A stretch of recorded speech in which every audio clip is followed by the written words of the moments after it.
Chapter 4. The Prison of Shade Au Dif. The Shade Au Dif stood like a dark sentinel in the middle of the sea. Its heavy walls rose from the rocks, defying both waves and storms. To sailors it was a dreaded sight, for they knew it as a place of despair, where prisoners disappeared into silence and rarely returned. For Edmund Dance, this fortress became his world. The iron gates had swallowed him, and now only damp stone and the sound of the sea surrounded him. Days without hope. Time lost its meaning inside the prison. Day and night blended together, marked only by the arrival of stale bread and dirty water. Edmund counted the stones in his cell, traced the cracks with his fingers, and tried to measure time by the thin ray of light that slipped through the tiny window high above. At first he dreamed of rescue. He imagined that Monsieur Morel would save him, that Mercedes would plead for him, that Villefort would confess his mistake.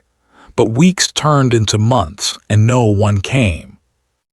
The silence of the prison began to crush his spirit. He shouted his innocence until his voice broke, but the guards only laughed. Sometimes they answered with cruel jokes. Yes, yes, everyone here is innocent. Hunger gnawed at him, loneliness consumed him, and despair whispered dark thoughts into his ear.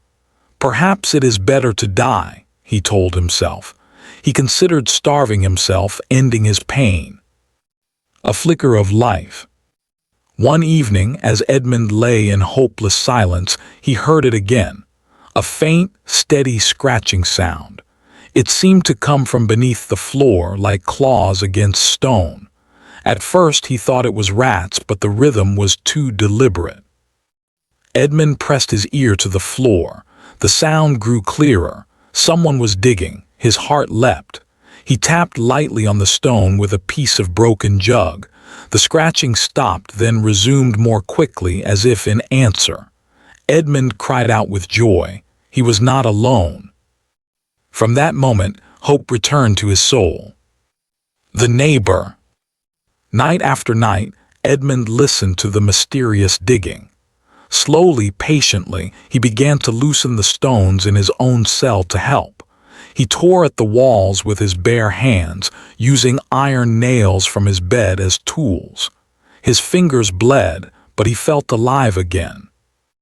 After weeks of effort, a small tunnel opened, and through the dust and darkness Edmund saw another human face. It was lined with age and wisdom, the eyes bright with intelligence. "Who are you?" Edmund whispered. "I am Abbé Faria," the man replied in a low voice, "a prisoner like you." The two men reached out their hands and clasped them tightly. In that moment, Edmund felt reborn. Abbé Faria. The old man explained how he had spent years trying to dig an escape tunnel.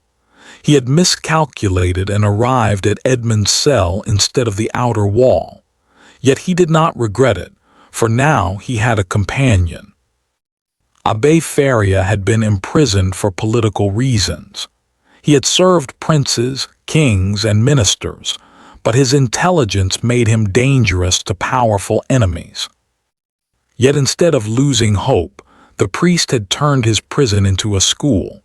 He had written books in his memory, solved problems in his head, and taught himself new sciences by sheer thought. "You see, my son," he told Edmund, "a man may lose his freedom, but he must never lose his mind. That is the true prison." Edmund listened with awe.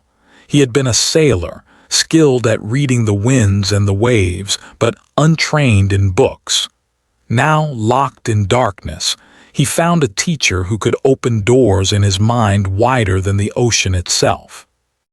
Edmund's heart filled with gratitude. "I thought I would die alone. You have saved me." The abbé smiled kindly. "No, my son, perhaps it is you who will save me. Together we may yet find freedom." Day after day, the two prisoners widened the passage, crawling through to spend hours together. The guards suspected nothing, for Edmund and the abbé were careful to hide their work. Lessons in the darkness. More than freedom, Abbé Faria gave Edmund something greater: knowledge. The old man was a priest and a scholar, fluent in languages, skilled in mathematics, history, and philosophy. He had studied politics, science, and human nature, and now, in the silence of the prison, he shared his wisdom with Edmund. "Since we cannot live free," the abbé said, "let us at least live usefully. Each day I will teach and you will learn." So Edmund became his student. He learned Italian, English, and even some Arabic. He studied history and geography, science and strategy. His mind, once simple and youthful, grew sharp and disciplined.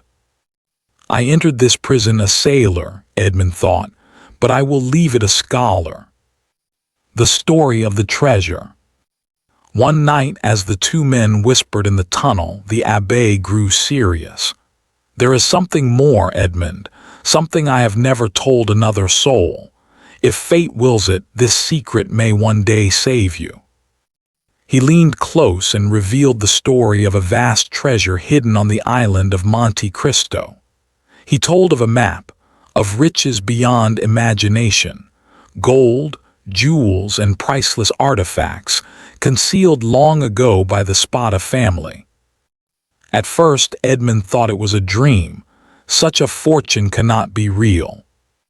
The abbé smiled. "I assure you it is real, and if ever you escape this prison, the treasure shall be yours. Promise me that you will use it wisely, not for greed, but for justice." Edmund's heart burned.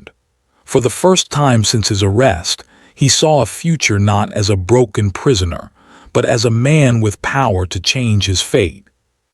Sickness and despair. The abbé suffered from terrible seizures, violent fits that shook his body and left him weak for days. He knew his time was short. "My dear Edmund," he whispered during one of these attacks, "if I die before we escape, the secret of the treasure is yours. Here I have drawn the map. Take it. Remember Monte Cristo." Edmund held his hand firmly. "No, father, you will live. Together we shall escape." But in his heart he feared otherwise.